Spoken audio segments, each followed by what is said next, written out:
जोहार, मैं आनंद कुमार और आप देख रहे हैं जन मन की बात। दोस्तों, कुर्मी इस बार बीजेपी के लिए सिरदर्द बनेंगे ऐसा लग रहा है। झारखंड की कई लोकसभा सीटों पर कुर्मी अच्छी खासी संख्या में हैं और अनुसूचित जनजाति का दर्जा नहीं दिए जाने के कारण उनमें नरेंद्र मोदी की भाजपा सरकार से नाराज़गी भी है। कुर्मियों को खुश करने के लिए भाजपा ने जमशेदपुर लोकसभा सीट से तीसरी बार विद्युत वरण महतो को उतार तो दिया है, लेकिन उसका कुर्मियों में कुछ खास असर होता हुआ दिखाई नहीं दे रहा है। दूसरी तरफ जयराम महतो और उनकी पार्टी JBKSS झारखंडी भाषा खतियान संघर्ष समिति, जिन्होंने यह घोषणा की है कि वह 6 लोकसभा सीटों पर चुनाव लड़ेंगे, कुर्मी वोटों में ज़बरदस्त सेंधमारी करते हुए दिखाई दे रहे हैं। अगर सभाओं में भीड़ की बात करें और सोशल मीडिया पर मिलने वाले समर्थन की बात करें तो ऐसी उम्मीद है, ऐसा अनुमान है कि जयराम महतो कुर्मी वोटों में अच्छी खासी सेंध लगाएंगे। आज जयराम महतो की गिरिडीह में सभा थी और वहां शहीद शेख भिखारी की वंशज JBKSS में शामिल हुई। तो जयराम महतो इस बात की कोशिश कर रहे हैं कि वे कुर्मियों के अलावा भी ज़्यादा से ज़्यादा खतियानी और मूलवासी लोगों को भी अपनी पार्टी में जगह दें, उनको जोड़ें।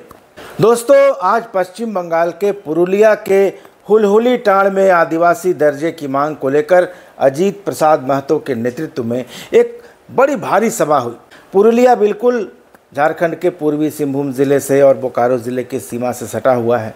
आप तस्वीरों में देख सकते हैं, वीडियो में देख सकते हैं, लाखों लाख लोग इस सभा में शामिल हुए। कुर्मी जाति को अनुसूचित जनजाति का दर्जा देने की अपनी पुरानी मांग भी दोहराई और भारतीय जनता पार्टी और मोदी सरकार को चेतावनी दे डाली कि अगर उनकी मांगों को नहीं माना गया तो चुनाव में इसका खामियाजा बीजेपी के उम्मीदवारों को भुगतना पड़ेगा। दोस्तों, कुर्मी दावा करते हैं कि झारखंड की 7 लोकसभा सीटों पर वे चुनाव परिणामों को प्रभावित करने की क्षमता रखते हैं। खास करके जनजातीय मामलों के केंद्रीय मंत्री अर्जुन मुंडा कुर्मियों के निशाने पर हैं।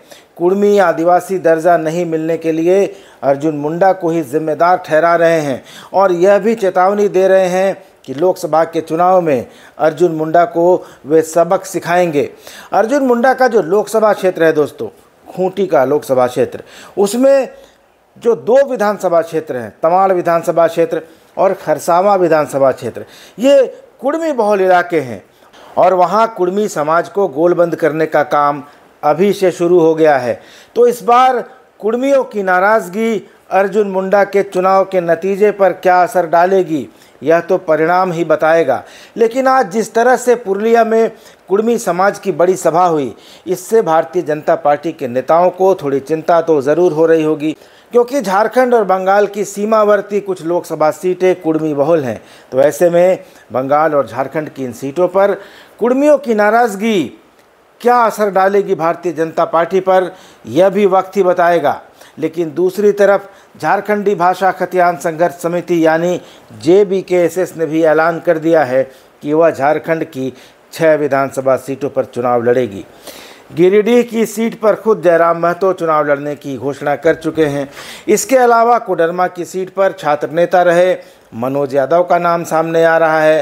रांची, जमशेदपुर, हजारीबाग और धनबाद की सीट पर भी JBKSS अपने उम्मीदवार उतारेगा, यह तय है। हालांकि उम्मीदवारों के नामों की घोषणा अभी नहीं की गई है। उम्मीदवारों के नाम मंगाकर रख लिए गए हैं, उन पर विचार मंथन हो रहा है कि किस जगह से कौन उम्मीदवार चुनाव लड़ने के काबिल होगा।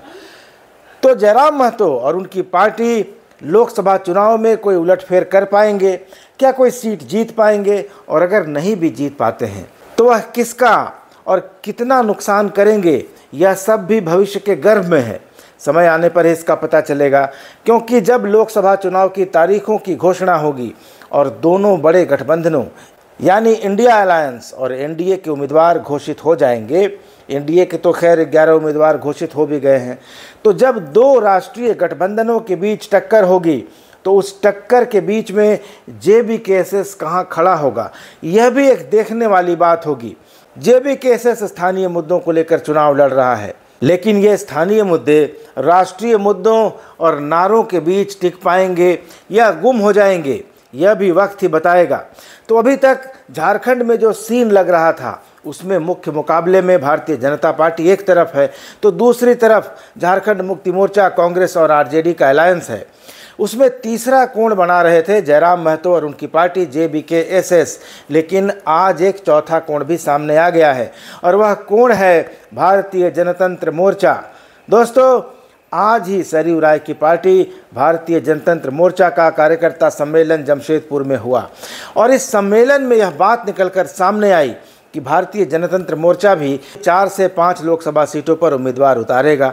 प्रत्याशियों के चयन के लिए एक पैनल बना दिया गया है जो इन लोकसभा क्षेत्रों में उपयुक्त उम्मीदवारों की पहचान करेगा। इस सम्मेलन में दोस्तों एक खास बात यह भी हुई कि सरयू राय को जमशेदपुर और धनबाद के जिलाध्यक्षों ने लोकसभा का चुनाव लड़ने का प्रस्ताव दिया और उससे भी दिलचस्प बात यह हुई कि सरयू राय ने इससे इनकार भी नहीं किया। हालांकि उन्होंने चुनाव लड़ने पर हामी नहीं भरी है, लेकिन इसे खारिज भी नहीं किया है। सरयू राय का यह कहना है कि उनकी प्राथमिकता फिलहाल जमशेदपुर पूर्वी का विकास करना है, जो उनका विधानसभा क्षेत्र है। हालांकि उन्होंने यह भी कहा कि कमेटी जो भी फैसला लेगी वे उससे बाहर नहीं जाएंगे। दोस्तों, सरयू राय की भाजपा में वापसी को लेकर लंबे समय से अटकलों का दौर चलता रहा है और यह कहा जाता रहा है कि सरयू राय लोकसभा चुनाव के पहले भारतीय जनता पार्टी में शामिल हो सकते हैं। यह भी कहा जा रहा था कि धनबाद सीट से भारतीय जनता पार्टी के प्रत्याशी की घोषणा नहीं होने के पीछे सरयू राय भी एक फैक्टर हैं। तमाम तरह की बातें कही जा रही थीं, लेकिन आज यह बात बिल्कुल साफ हो गई है कि सरयू राय ने अपनी तरफ से भाजपा में वापसी की अटकलों को ख़त्म कर दिया है। सभी संभावनाओं पर उन्होंने विराम लगा दिया है, फुल स्टॉप लगा दिया है। वह लगातार कहते रहे हैं कि न तो उनकी तरफ से और न भाजपा की तरफ से उनकी वापसी को लेकर कोई बात हुई है, कोई पहल हुई है, लेकिन आज तो यह फाइनल हो गया है कि सरयू राय की भाजपा में वापसी कम से कम इस लोकसभा चुनाव तक तो नहीं होने जा रही है। दोस्तों, सरयू राय ने यह कहकर एक बात और साफ कर दी है और वह बात यह है कि वे विधानसभा का अगला चुनाव भी लड़ेंगे जो इस साल के अंत में होगा और जमशेदपुर पूर्वी से ही चुनाव लड़ेंगे। तो ऐसे में जमशेदपुर पूर्वी से विधानसभा चुनाव लड़ने का मन बनाए हुए कई लोगों के दिल भी टूटेंगे, यह तय है, क्योंकि ऐसे लोगों को यह उम्मीद थी कि अगर सरयू राय भाजपा में जाकर लोकसभा का टिकट हासिल कर लेते हैं तो जमशेदपुर पूर्वी से वे चुनाव नहीं लड़ेंगे विधानसभा का, और ऐसे में इन नेताओं को उम्मीद थी कि वे चुनाव लड़ सकते हैं वहां और जीत भी सकते हैं। लेकिन अब यह संभावना भी ख़त्म होती हुई नज़र आ रही है और यह संभावना तो अब बिल्कुल ही ख़त्म हो गई है कि सरयू राय की भाजपा में वापसी हो सकती है। यह इस बात से और साफ हो जाता है कि सरयू राय ने आज फिर बिना नाम लिए रघुवर दास को घेरा।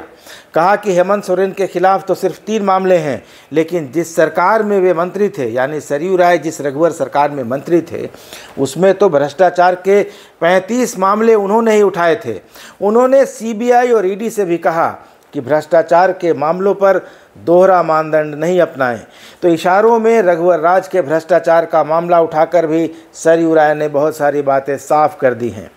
तो दोस्तों, लोकसभा चुनाव के ठीक पहले जहां इंडिया अलायंस की तरफ से कोई खास चुनावी पहल नहीं दिखाई दे रही है, हाँ, कल्पना सोरेन ज़रूर लगातार सभाएं कर रही हैं, भावनात्मक भाषण दे रही हैं, लेकिन जहां तक सीटों के बंटवारे और उम्मीदवारों की घोषणा की बात है, अभी भी इंडिया अलायंस की तरफ से तस्वीर धुंधली है। कोई साफ तस्वीर उभर कर अभी तक सामने नहीं आ रही है। लेकिन जयराम महतो कमर कसकर मैदान में उतर गए हैं और आज सरयू राय की पार्टी ने भी लोकसभा चुनाव में उतरने का ऐलान कर दिया है। तो अब यह देखना दिलचस्प होगा कि JBK-SS और भारतीय जनतंत्र मोर्चा कितनी सीटों पर अपने उम्मीदवार उतारता है और कुर्मी जो भारतीय जनता पार्टी से नाराज़गी का इजहार कर रहे हैं, आखिर में कितने प्रभावी सिद्ध होते हैं। कुर्मियों के ST दर्जे की मांग को लेकर आदिवासी भी उनका विरोध कर रहे हैं। ऐसे में जमशेदपुर लोकसभा सीट पर मुकाबला बेहद रोमांचक होने जा रहा है, क्योंकि यहाँ सर्वाधिक जो तादाद है वोटरों की वो आदिवासी वोटरों की है। ऐसे में जब एक तरफ कुर्मी BJP से नाराज़ हैं, दूसरी तरफ आदिवासी कुर्मियों से नाराज़ हैं, तो क्या आदिवासी वोटर एक कुर्मी उम्मीदवार यानी विद्युत वरण महतो को वोट करेंगे और क्या विद्युत वर्ण महतो की जमात के यानी कुर्मी वोटर जो भाजपा से नाराज़ हैं उनको वोट देंगे। जयराम महतो का फैक्टर कितना काम करेगा जमशेदपुर के चुनाव में, और सरयू राय जमशेदपुर पूर्वी और जमशेदपुर पश्चिम के शहरी वोटरों पर कितना प्रभाव डाल पाएंगे, यह सब बातें धीरे धीरे जैसे जैसे चुनाव नज़दीक आता जाएगा साफ होता जाएगा और चुनाव का परिणाम बताएगा कि जिन फैक्टर्स का मैंने जिक्र किया इस वीडियो में वे सब मिलकर कुछ असर डाल पाएंगे या फिर एक बार मोदी मैजिक के सहारे विद्युत महतो तीसरी बार लोकसभा पहुंचने में कामयाब हो जाएंगे। दोस्तों, ये वीडियो कैसा लगा, ये विश्लेषण कैसा लगा, इस पर अपनी प्रतिक्रिया ज़रूर दीजिएगा। चैनल को अभी तक आपने सब्सक्राइब नहीं किया है तो सब्सक्राइब ज़रूर कर लीजिएगा। अगले वीडियो में मिलेंगे, तब तक इजाज़त दीजिए। धन्यवाद, नमस्कार।